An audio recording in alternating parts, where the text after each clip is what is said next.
Faut prendre les femmes.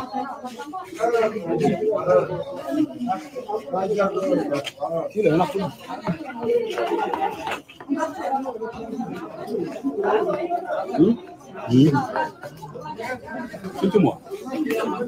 Malheureusement, c'est ça ce qui s'est passé ici. Après la joue, vous-même vous allez constater.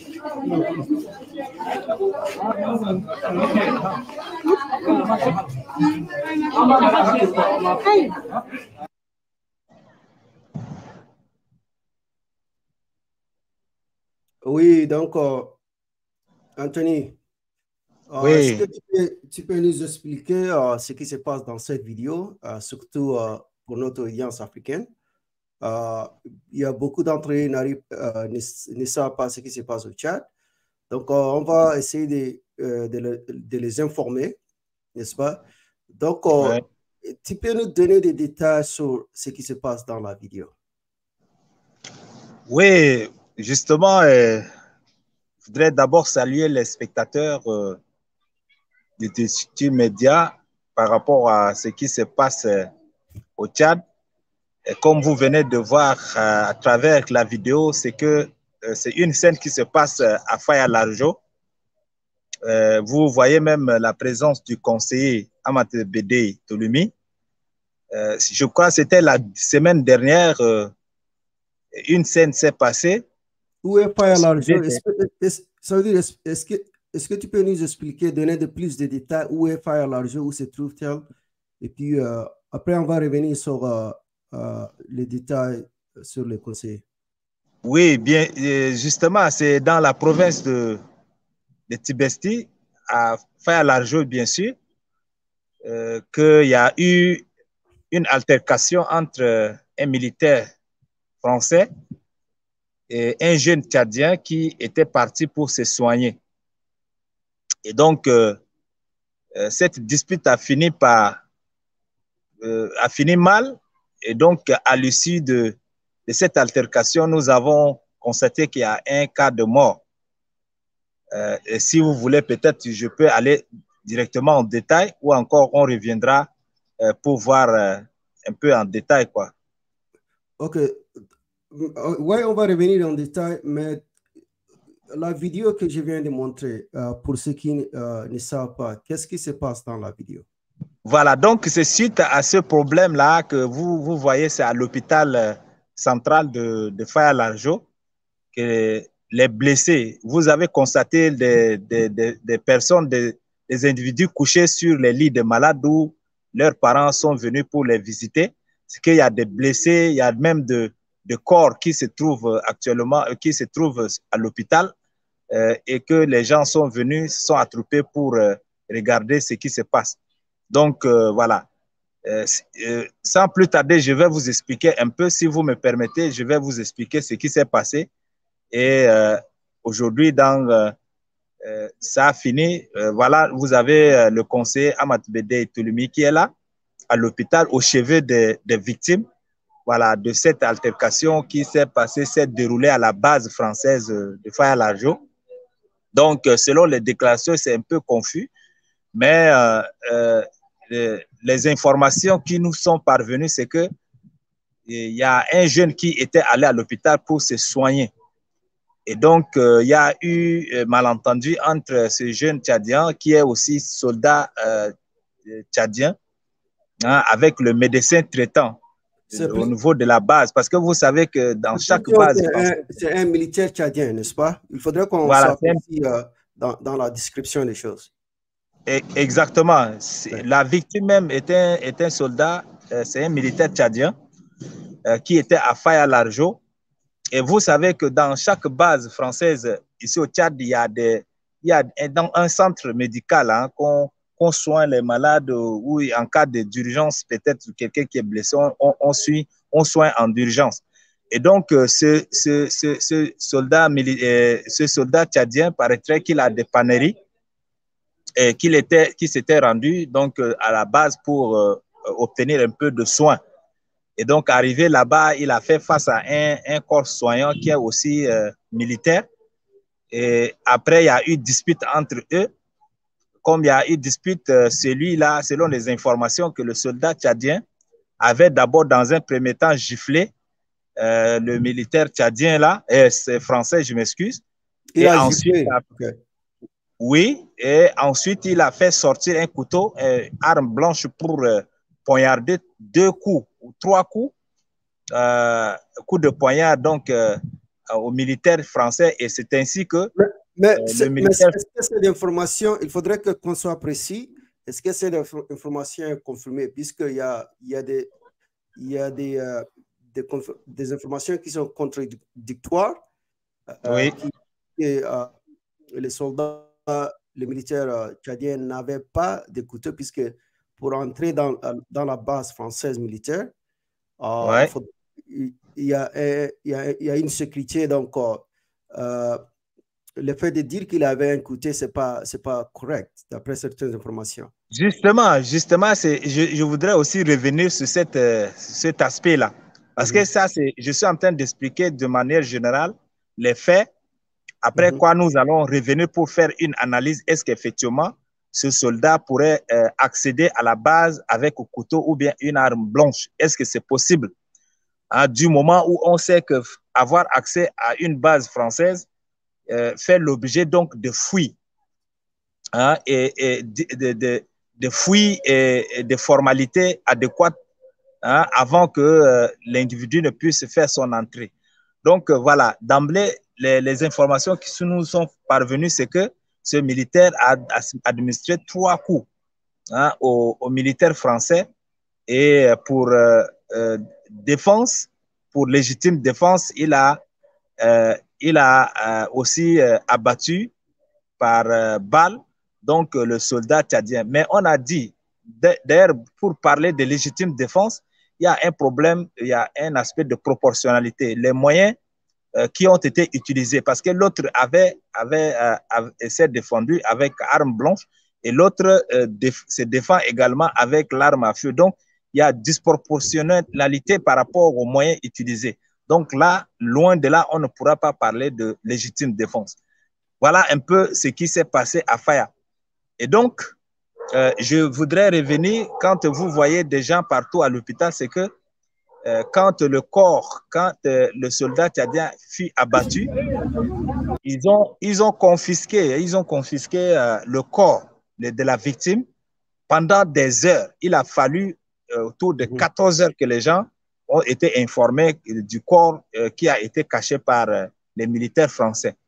Et donc, la population est sortie massivement pour aller prendre l'assaut, la base française. Et donc, comme la population était sortie pour manifester pacifiquement, hein, la population n'a pas de moyens pour se défendre, donc elle est partie pour manifester pacifiquement. Entre-temps, il y a une interposition de la force gouvernementale tchadienne, justement. Donc, les militaires tchadiens ont été interpellés pour aller prendre des dispositions empêchant la population à avancer sur la base militaire française. Et c'est ainsi que des coups de balles réelles ont été utilisés, hein, sur la population manifestante. Et donc, vous venez de constater qu'à l'hôpital, il y a des personnes blessées, il y a des victimes qui ont été blessées par-ci. Et voilà un peu ce qui s'est passé en fait. OK. Donc, on va revenir sur le conseiller Ahmad.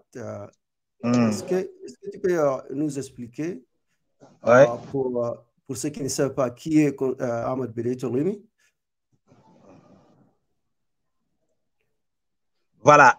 Ahmad Bédé est un activiste d'abord qui a passé un moment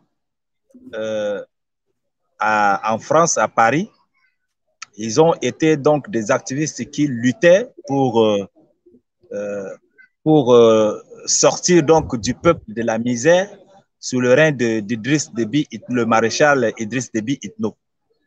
Ce sont des activistes qui ont œuvré pour le changement de la société tchadienne, ce qui ne marche pas au Tchad. Et donc, Ahmad Bédé a regagné le bled au moment où le fils d'Idriss Déby Itno est arrivé donc, au pouvoir pour la transition en cours. Et donc, ils ont été convaincus par le président de transition par rapport à la main, c'est selon leur déclaration qu'ils ont reçu la main tendue du président de transition et c'est ainsi qu'ils ont décidé de rentrer pour construire ensemble le pays. Donc, Ahmed Bédé est rentré au pays pendant la première phase donc, de transition. Même le dialogue a été, il a aussi assisté au dialogue inclusif qui s'est déroulé en 2022. Et après, il y avait des institutions qui devaient être mises en place. Et donc, il a été aussi sollicité pour être conseiller au national de transition. Donc, actuellement, il est le conseiller national de transition. Pour ceux qui ne connaissent pas, c'est une institution qui remplace l'Assemblée nationale tchadienne. Donc, c'est le CNT, je m'excuse, qui est le Conseil national de transition. Donc, il représente également, il fait partie donc des membres du Conseil national de transition. OK, donc il a un statut d'un parlementaire, n'est-ce pas? Oui. OK. Donc, est-ce que tu peux nous parler aussi de la victime? Qui était la victime dans cette circonstance? La victime, c'est M. Daoud. Hein? C'est M. Daoud, un soldat tchadien qui est aussi détaché au niveau de Faya, Larjo. Donc, il s'appelle, bon, le nom complet que j'ai ignoré, mais le nom Daoud, c'est le nom Daoud là, qui circule beaucoup plus sur les réseaux sociaux. Mm-hmm.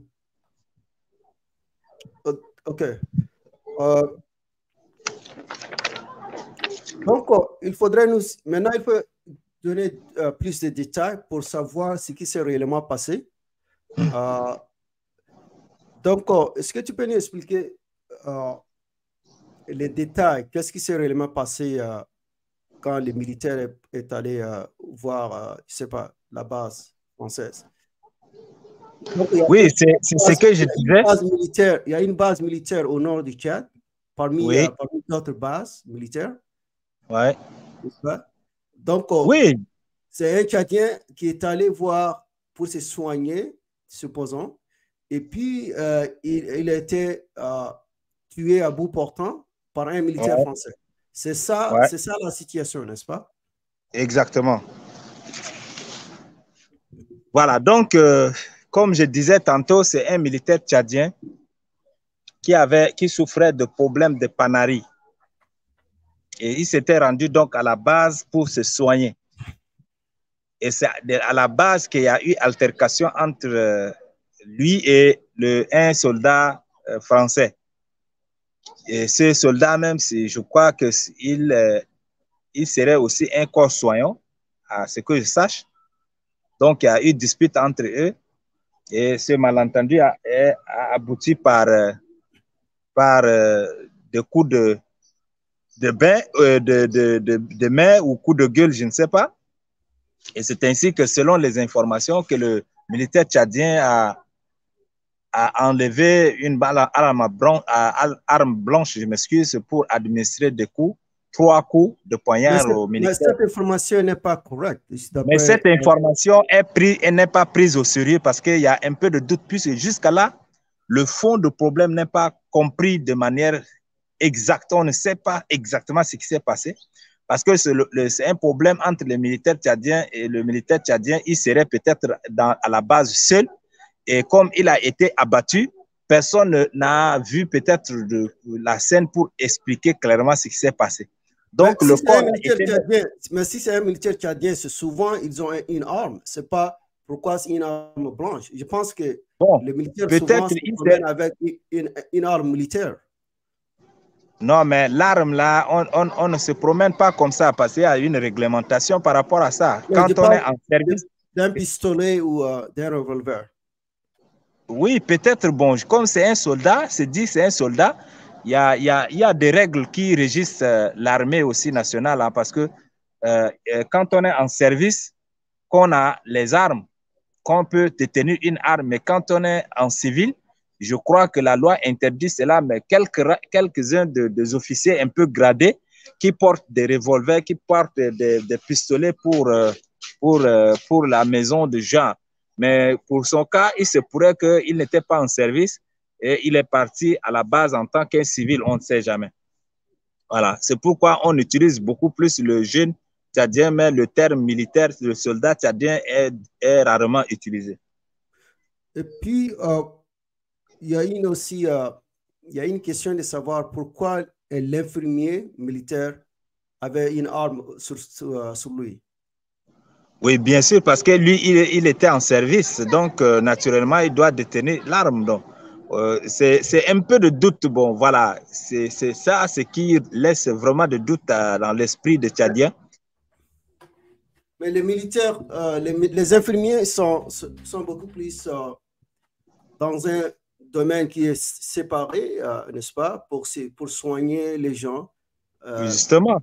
Au lieu d'avoir des armes sur eux, ça va quand même faire peur aux patients, n'est-ce pas? Voilà. Okay. Et comme c'est dans leur base, naturellement, ils doivent avoir des armes dans leur bureau, des choses comme ça, c'est qui est sûr. Hein. Parce que là, c'est un peu confus parce que moi, personnellement, je vous assure que cette information ne m'a pas du tout convaincu parce qu'on n'a pas cerné de manière plus précise et c'est difficile de comprendre hein, comment ça s'est passé. Mais oui, comme oui, puisque l'information provient de la base militaire, c'est eux qui détiennent l'information. Donc, on pourrait estimer qu'ils pourraient manipuler l'information en leur faveur. Oui, justement. Oui, puisque peut-être il y a des informations qui ne sont pas mises à jour. Et donc, voilà. Et maintenant, on sous-entend qu'il y a comme si les militaires français, comment on appelle, ils se faisaient en légitime défense, n'est-ce pas? Oui. Mais on n'a pas toutes les informations pour vraiment formuler, pour mettre en lumière ce qui s'est réellement passé. Mais on sait très bien que, les militaires français ont abattu un soldat tchadien qui était allé pour se soigner. Justement. Est-ce que tu m'entends, puisque je vois que tu es un peu distrait là? Oui, je t'entends très bien. Il y a un problème alors? Oui, il y a un petit souci, bon, que peut-être que je vais t'expliquer un peu plus tard. Oui, oui. OK. Donc, où est maintenant le conseiller? Oui, le conseiller, selon les informations relayées sur les réseaux sociaux toujours, qu'il a été placé sous mandat de dépôt hein, je sais pas, moi, je ne sais pas de quoi il est poursuivi, mais on l'accuse d'être l'auteur de dénonciations calomnieuses sur les réseaux sociaux. En fait, c'est l'information qui a été relayée, mais au fond, je ne sais pas hein, ce qui est réellement la cause de sa poursuite et qui le poursuit. C'est ça le problème. J'ai eu l'information sur l'Internet, surtout grâce aux médias à l'UIDA, que le conseiller Ahmad Bédé est placé sous mandat de dépôt. Mais qu'est-ce qu'il a fait pour qu'il... Mais c'est vraiment... Je n'arrive pas à comprendre, puisque c'est le militaire français qui a abattu le militaire tchadien, n'est-ce pas? Oui. Mais pourquoi lui, il est arrêté? Mais pourquoi pas Oui, bon, vous savez que nous vivons dans un pays où un pays qui est considéré comme une colonie française, qu'on ne peut pas mal parler de la France. Et vous savez, à l'issue après cet événement, sa réaction était tellement vive. Vous savez qu'il a eu à dénoncer ce qui s'est passé, même quand la même nuit de la manifestation à partir de 0 heure, paraîtrait qu'il y a un détachement militaire tchadien qui l'a molesté dans sa maison. Et là même, il a fait une publication pour dire cela. Donc, voilà, on ne connaît pas exactement de quoi il est poursuivi judiciairement. Mais les informations qui sont relayées, c'est qu'il a fait des dénonciations calomnieuses sur les réseaux et donc c'est une appel à la haine contre les uns les autres peut-être. Donc des déclarations haineuses selon lui et selon le chef d'accusation. Donc jusqu'à là, on ne comprend pas. Lui, il a seulement réclamé, selon ses publications que j'ai entendues, il réclame donc que l'auteur, en fait, le militaire français, soit en fait arrêté et donc jugé. Mais du coup, les gens ont déporté les militaires en question à la base de N'Djamena pour être rapatriés en France. Donc, vous voyez, c'est ça qui choque un peu la population. Donc, maintenant, les militaires qui étaient coupables, qui a assassiné les soldats tchadiens, ouais, n'est pas arrêté par le gouvernement tchadien. C'est non. Ça, c'est ce qu'on doit savoir, n'est-ce pas? Ouais. OK. Mais quand même, c'est extraordinaire. Quelqu'un qui tue dans un domaine où on fait la santé et puis la personne n'est pas arrêtée. Ce qui dénonce les problèmes, la personne qui est arrêtée, pourquoi? Là, c'est complètement, c'est une logique qui est tout à fait renversée. Allô? Oui. Est-ce que tu me reçois? Très bien, 5 sur 5. Ok, vas-y. Voilà, donc, comme vous venez de constater, on ne comprend pas ce qui se passe parce que selon les accords qui ont été envoyés, j'ai vu ça dans un PDF qui a été envoyé, que c'est que ces accords font mention que lors un militaire français en exercice ne peut pas être jugé par les juridictions nationales. Vous voyez? Mais est-ce qu'il sera jugé en France? Oui, justement, que tout militaire français qui a commis une faute de service serait jugé par les juridictions françaises. Donc, cela est une clause donc, du contrat qui lie cette coopération militaire qui lie la France et le Tchad, quoi.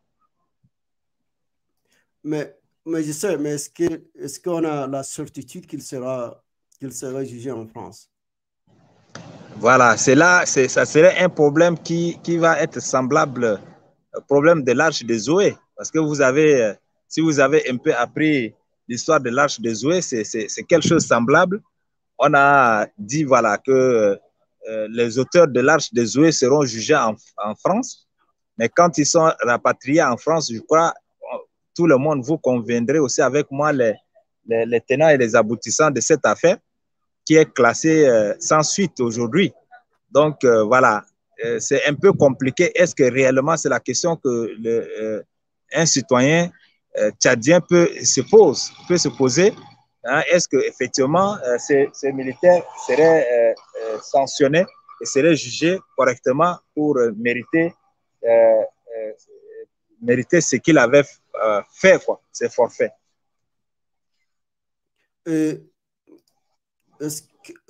où se trouve maintenant le conseiller Ahmed Bedaï? Oui, je disais tantôt que les informations relaient qu'il est placé sous mandat de dépôt. Donc, s'il est placé sous mandat de dépôt, certainement, il doit être dans une des maisons d'arrêt de la ville de N'Djamena, justement. Donc, soit il est détenu sous mandat de dépôt à Klesoun ou quelque part, on ne sait jamais. Mais c'est vraiment incroyable de voir un conseiller qui dénonce la situation, n'est-ce pas? Et puis, il est arrêté par le gouvernement. Et nous trouvons que c'est un outrage. D'accord? Oui. Nous demandons, nous exigeons la libération immédiate du conseiller Ahmed Bedaï, puisque lui, il n'a rien fait je sais pas, il n'a rien commis comme un crime. Il a fait seulement, il a constaté les faits et il a le droit de les faire en tant que conseiller national. Ouais. D'accord? Donc, nous trouvons que c'est une situation inacceptable. Il doit être libéré de manière immédiate. N'est-ce pas? Justement. Non seulement ça, mais vous savez que le conseil jouissent donc de l'immunité parlementaire, qu'on ne doit pas aussi les arrêter comme ça, parce que si c'est des fautes graves, on doit lever leur immunité avant de les poursuivre. Mais je ne sais pas comment son arrestation était intervenue de manière fatale, brusque. Donc voilà, vous savez qu'on est au Tchad, donc tout est possible. Mais cela ne veut pas dire qu'on a manqué la logique. D'abord, qu'on a manqué la raison. On n'est pas quand même des stupides, alors. On doit faire Justement. ce qui est logique et ce qui va de droit. Si on a des lois au Tchad, supposons, on doit quand même au moins respecter ces lois, n'est-ce pas? Et le fait d'arrêter un conseiller national, au lieu d'arrêter la personne qui est coupable, c'est inadmissible. D'accord? Justement. Donc, je pense qu'on va arrêter aujourd'hui sur ces points. Et puis, peut-être on va... Est-ce que tu peux nous parler brièvement est-ce que tu peux être de manière brève, on peut parler sur l'autre sujet là? Est-ce que c'est possible? Ah, d'accord.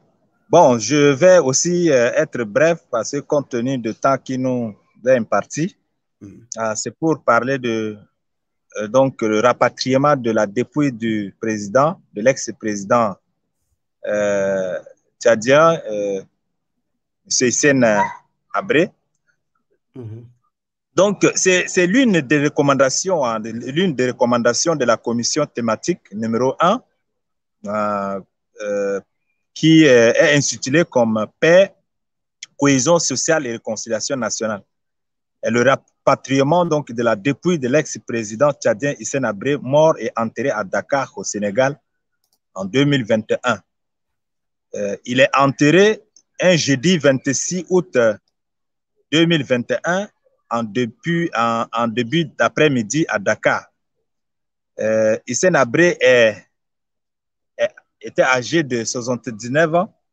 Il fut l'ex-président, voilà, ex-président tchadien dans les années 1982 à 1989. Et voilà, c'est ce qu'on peut dire de Hissène Habré, c'est un président beaucoup plus nationaliste et que c'est quelqu'un, bon, voilà, qui a régné en maître de fer, bien que il y a eu des choses qui étaient passées sous son mandat, sous son règne. Cela a fait qu'il y avait des victimes qui se sont constituées pour l'amener, comment on appelle, pour le poursuivre judiciairement. Et il y a une il y a une chambre extraordinaire qui a été créée également pour son rein, hein, avec tout ce que vous connaissez. Donc, le rapatriement de son corps... Est-ce que tu peux nous situer sur le rapatriement de son corps? C'est ça qui nous intéresse aujourd'hui. Voilà, c'est ça ce que je voudrais revenir très rapidement. Donc, ça fait partie des résolutions du dialogue national inclusif. Il y avait des gens qui ont posé ce problème et ça fait donc une grande commission thématique paix, cohésion sociale et réconciliation nationale. Donc, les gens ont parlé, ont discuté et il est question pour que le gouvernement puisse rapatrier le corps au Tchad. Bien qu'il y a eu de divergences de part et d'autre, les victimes qui étaient dans la salle au dialogue, lors du dialogue, ont dit que oui, qu'elles ne sont pas contre le rapatriement de la dépouille du président, mais avant que son corps ne puisse être rapatrié, il faudrait que les victimes soient indemnisées. Hein, il faudrait que la justice, l'exécution donc des décisions prises par la Cour des chambres extraordinaire qui avait procédé au jugement de Sénabré, que le gouvernement indemnise, fait justice donc aux victimes, fait justice d'une manière totale aux victimes avant que le corps de l'ex-président ne soit rapatrié.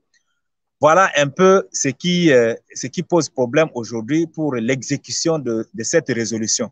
Le gouvernement n'a pas, si vous avez constaté, le gouvernement n'a pas organisé de manière officielle le funéraire de l'ex-président, c'est lui qui est l'autre. Parce que pour le gouvernement, s'il organise ce funéraire, c'est que c'est une trahison à la mémoire des victimes. Donc, pour le respect de la mémoire des martyrs, le gouvernement est resté neutre, disons. Maintenant, ce qui pose problème actuel... Le gouvernement n'a jamais été neutre. Ce n'est pas un gouvernement qui est neutre et juste. C'est ça la question. Voilà, voilà. Justement, si vous pouvez m'emprunter aussi le terme ainsi.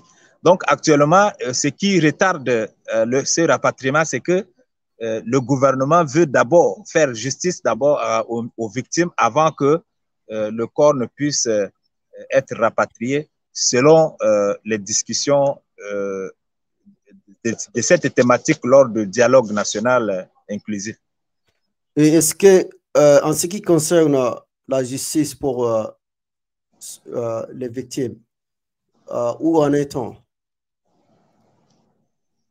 Voilà, c'est là le gros souci qui reste à gérer parce que jusqu'à là, personne ne parle encore de cette indemnisation de victimes. Sinon, le président de transition avait déclaré lors de la clôture du dialogue national inclusif que dans les jours à venir, le gouvernement va procéder donc pour la part qui lui a été attribuée dans l'indemnisation des victimes, le gouvernement va procéder à l'indemnisation des victimes. Mais jusqu'à là, rien n'a été encore fait, rien n'est entamé. Donc, on ne sait pas quand est-ce que le gouvernement pourra indemniser les victimes pour que les victimes soient consolées parce que le président même de l'association des victimes du Sénabré a fait même, je ne sais pas, lors du dialogue, il a intervenu pour parler également de ce sujet, hein, M. Abay Fouta, qui est aussi victime. Donc, il a parlé par rapport à ce sujet-là. Mais jusqu'à là, rien n'est fait encore pour l'instant. Donc, qui est chargé en ce qui concerne l'exécution des décisions qui étaient prises pendant le dialogue? Je crois que il y a des commissions, il y a des commissions comme vous l'avez. Maintenant, les résolutions ont été matérialisées. Donc, il reste maintenant au gouvernement d'union nationale d'exécuter ces résolutions. Voyez, non? Donc, c'est le gouvernement d'union nationale qui est chargé d'exécuter les résolutions. Aujourd'hui, ils sont en train d'entendre, mais il y a beaucoup d'autres résolutions qui n'ont pas été exécutées jusqu'à là. OK. On espère que c'est un cas qui préoccupe beaucoup de gens. Donc, on espère que le gouvernement arrive à rapatrier son corps le plus tôt possible. Puisque c'est un cas qui nous préoccupe et nous demandons que les rapatriements soient faits aussitôt possible. Exactement. Ok, on va conclure. Peut-être on va revenir à un autre moment sur ces cas. Oui. Donc, on va conclure. Est-ce que vous avez des derniers points? Voilà, les derniers points, c'est que je voudrais juste rappeler au gouvernement tchadien de faire la part des choses, parce que le gouvernement est là pour protéger son peuple. Le gouvernement, le rôle primordial, c'est de protéger ses citoyens, ses concitoyens, mais on constate dans la pratique que le gouvernement est là pour réprimer ses concitoyens pour l'intérêt des pays étrangers et ce n'est pas du tout normal. Faut protéger sa population. Mais à moindre chose, ouvrir le feu sur ses concitoyens est très grave à l'ère démocratique, à l'ère où on veut vraiment parler de la réconciliation nationale. On ne peut pas réconcilier un peuple avec une certaine brutalité, avec des violences exacerbes. Donc, il faudrait que le gouvernement revoie sa position par rapport à ce qui, à chaque fois qu'il y a manifestation, qu'on tire sur les gens, ce n'est pas du tout normal. Et toujours dans un esprit de réconciliation, comme je disais, il faudrait indemniser aussi les victimes pour ne pas trahir leur mémoire, indemniser les victimes de Sénabré et que le corps de l'ex-président soit rapatrié pour qu'il y ait une véritable réconciliation. Voilà ce que je voudrais dire pour en finir. Merci. Merci beaucoup.